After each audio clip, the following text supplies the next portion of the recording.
करून ते सुद्धा आपल्याला द्यायचं आहे.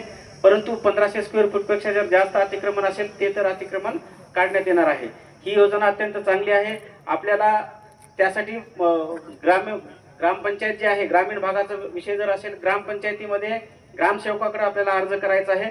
तो अर्ज प्राप्त झाल्यानंतर ग्रामसेवक, तलाठी यांनी तपासून बीडीओकडे द्यायचं आहे. बीडीओ मॅडम कडून आमच्याकडे ज्यावेळेस तालुकास्तरीय समितीकडे ते प्रस्ताव येतील त्याची तपासणी करून त्या ठिकाणी आम्ही तुम्हाला ते पट्टे वाटप करणार आहोत. त्यासाठी लागणारे पुरावे जे आहेत ते महत्त्वाचे पुरावे मी आपल्याला सांगतो की आपण 2011 पूर्वी 1 जानेवारी 2011 पूर्वी त्या ठिकाणी अतिक्रमण केल्याबाबतचा पुरावा म्हणून आपल्याला मतदार यादी, म्हणजे तुम्ही गावचे रहिवासी आहेत यासाठी 2011च्या यादीमधला म्हणजे 11च्या अगोदर तुम्ही त्या मतदान यादीमध्ये असल्याबाबतचा एक पुरावा देणं आपल्याला बंधनकारक आहे. त्यानंतर काही मालमत्ता कर पावती असेल किंवा 8 असेल तर त्याची सुद्धा नोंद आपल्याला द्यायची आहे. किंवा अतिक्रमण झाल्याबाबत कोणती नोटीस त्यामध्ये जर झालेली असेल ते द्यायचं आहे. त्यासोबतच लाईट बिल जर असेल 2011 पूर्वीचं त्या ठिकाणी आपण राहत असल्याबाबत ते द्यायचं आहे. आणि हे जरी पुरावे नसले तर आपण GPS फोटो द्यायचा आहे जिओ टॅगचा. त्या फोटोच्या आधारे आम्ही टाइमलाईनवर म्हणजे 2011ला म्हणजे 2011च्या अगोदर 2010, 2009, 2008 या ठिकाणी जर अतिक्रमण असल्याबाबतचं आम्हाला जर दिसून आलं, आम्ही ते ऑनलाईनवर चेक करू.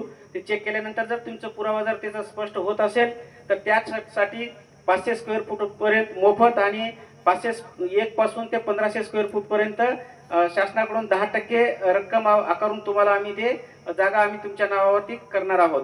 याचा जास्तीत जास्त लोकांनी फायदा घ्यावा. त्यासोबतच रस्त्याचा विषय आहे. मुख्यमंत्री बळीराजा पांदन रस्ता योजना आहे. त्या योजनेचा सुद्धा आपण जास्तीत जास्त लोकांनी फायदा घ्यायचा आहे. त्या योजनेचे अध्यक्ष माननीय आमदार महोदय आहेत. त्यांच्या मार्गदर्शनाखाली आमच्याकडे रस्त्याची जी काही हे माहिती तयार करणं चालू आहे. आताच आमदार महोदयांनी येताना भूमी अभिलेख विभागाला सांगितलेलं आहे की त्यांनी तात्काळ मोजणी करणं अपेक्षित आहे. मोजणी झाल्याशिवाय आपल्याला ते पुढे काही हालचाल करता येणार नाही. तर त्यासाठी सुद्धा आपल्या स्तरावरून जर काही असे काही रस्ते असतील की ज्या ठिकाणी काही अतिक्रमण झालेलं नसेल किंवा काही वादविवाद नसेल, आंबेडकर यांना विनम्र अभिवादन करून आजच्या छत्रपती शिवाजी महाराजस्व अभियानाच्या समाधान शिबिरासाठी आवर्जून उपस्थित असलेले व्यासपीठावर आदरणीय आंबट कृषी उत्पन्न बाजार समितीचे सभापती अवधूत नाना खडके, बाळासाहेबजी आमचे तहसीलदार विजयजी चव्हाण, तालुका कृषी अधिकारी बाळासाहेब रुंडे, आमचे BDO Kavardevi madam, Nadre sir, CDPO doctor Sainath Ukide, Namdev Bhau Labde, Nandu Patil, आनंद भुसे, रामदास खांडेबराड, मर्दान सिंग चरण, राम पाटील, वकील प्रताप सिंग कातरवाल, नवाज पटेल, नारायण डॉक्टरले, हरिदास गोडसे, बळीराम वैद्य, बाळासाहेब ताळवणे, हनुमान ताडे, इरफान पटेल,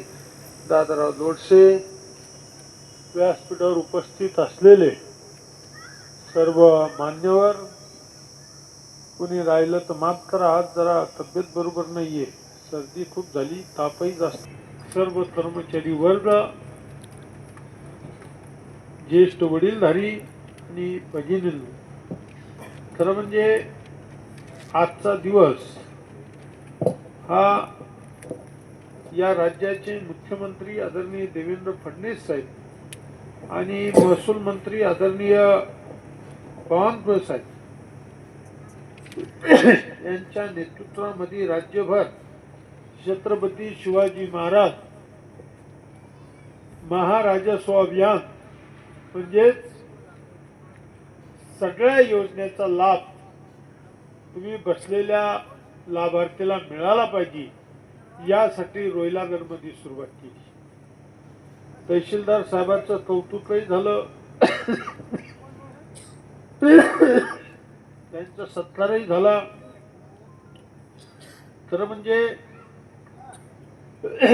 प्रशासन आणि शासन ही रथाची दोन चाक आहे. तहसीलदाराचा सन्मान होणं आमच्यासारख्या लोकप्रतिनिधीला आनंद वाटतो. नाही तर तहसीलदार साहेब आमचा कार्यकर्ता म्हणलं तहसीलदार चालला नाही काय म्हणते घोडे लाव, पण आमच्या कार्यकर्ते लोक जर म्हणलेलं तहसीलदार चाललाय काय म्हणतो चाललाय काम चांगलं करू आला, काहीच बोलत. चांगला माणूस आहे म्हणून आम्ही तुमची बदली होऊन देत नाही. हा झालेली मी कॅन्सल केली. माणसं चांगले नारायण टकलेलं सद्वित बुद्धी आली की तहसीलदार साहेब चांगले फोन उचलितात. दीपक बरोबर आहे ना? नाहीतर महाराज म्हणते ना असं नाही, खरं नाही, ते नाही, आपलं काम ऐकत नाही, फक्त नारायणरावच ऐकते. असं नच व्हायला.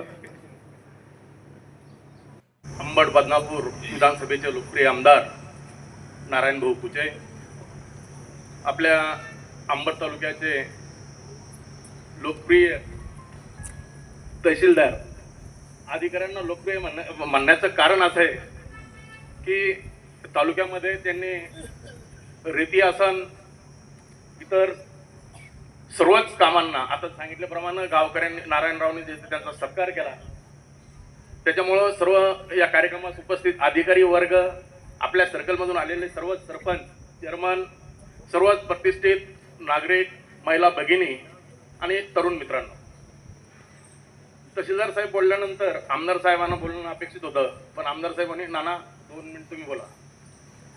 त्याच्यामुळं मी एवढंच सांगेल, जर आपण योग्य माणसाची निवड केली तर आमदार साहेबाच्या रूपानं आपल्या या बदनापूर अंबड विधानसभेला एक चांगले आमदार आपल्याला लाभलेले. आमदार साहेब, आपलं मतदारसंघाचं पुनर्रचना जरी नाही झाली तरी तुम्हाला मंत्री होण्यापर्यंत हे मतदारसंघ रोयलागड सर्कलनं 14 मध्ये आपल्या 14 सर्कलपैकी सर्वात जास्त लीड रोयलागड सर्कलनं दिलेली.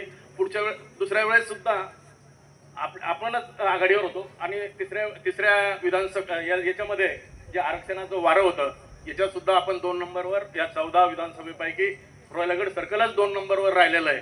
म्हणून आमदार साहेब, तुमच्या पाठीमागं या सर्कलची भक्कमपणे ताकद आम्ही आणि सर्व या मतदारसंघातील लोकप्रिय सर्व सरपंच, उपसरपंच, चेअरमन, सर्वच नागरिक यांनी आपल्या मागे उभे राहिलेले आहे.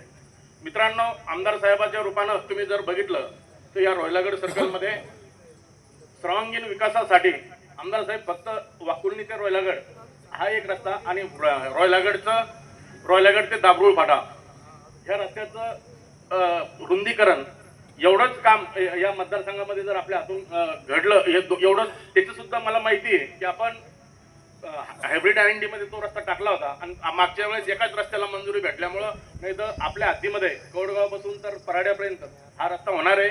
म्हणून सर्कलमध्ये मित्रांनो, योग्य माणसाची जर आपण निवड केली तर त्याचा परिणाम काय असू शकतो, तर त्याचं जिवंत उदाहरण आमदार साहेबाच्या रूपानं आपल्या मतदारसंघात आहे. आमदार साहेब आणि तहसीलदार साहेब, हा कार्यक्रम तहसीलचा असल्यामुळं आपलं एकच काम आमचं अधुरं आहे. आपण संजय गांधी निराधारमध्ये आमदार साहेबांनी मागच्या मीटिंगमध्ये तहसीलदार साहेब आणि आमदार साहेब 13,500 फायली एका मीटिंगमध्ये काढण्याचं काम आमदार साहेबांनी केलेलं आहे. तहसीलदार साहेब, फक्त रोयलागड सर्कलच्या त्याच्यामध्ये आम्ही आमदार साहेबांच्या निवडणुकीच्या वेळेस पत्र वाटप झालेली आणि त्या फायली काही पेमेंट पडणं काहीतरी अधुरं आहे. माझी आपल्याला विनंती राहील की या या कार्यक्रमानिमित्त सर्वप्रथम जर कुठलं काम आपण मार्गी लावावं तर तेवढं काम आपण मागच्या मीटिंगमध्ये काही असतील किंवा पुढच्या मीटिंगमध्ये असेल, पण तेवढं झालं पाहिजे. एवढं मी आपल्या या सर्कलच्या वतीने तुम्हाला विनंती करतो. आपण दुसरा आमच्या सर्कलचा पांधन रस्त्याचा महत्त्वाचा प्रश्न आहे. आता सरकारने आपल्या महत्त्वाचं जर कोणतं काम हाती घेतलेलं आहे तर बळीराजा पांधन योजना, तर त्याच्यामार्फत रोयलागड ते आपला देशगाव रस्ता असेल, किंगावाडी, एकतुनी आणि एक आपला रामकाठ्याचा रस्ता, हे 4 रस्ते महत्त्वाचे आहे रोयलागडमध्ये.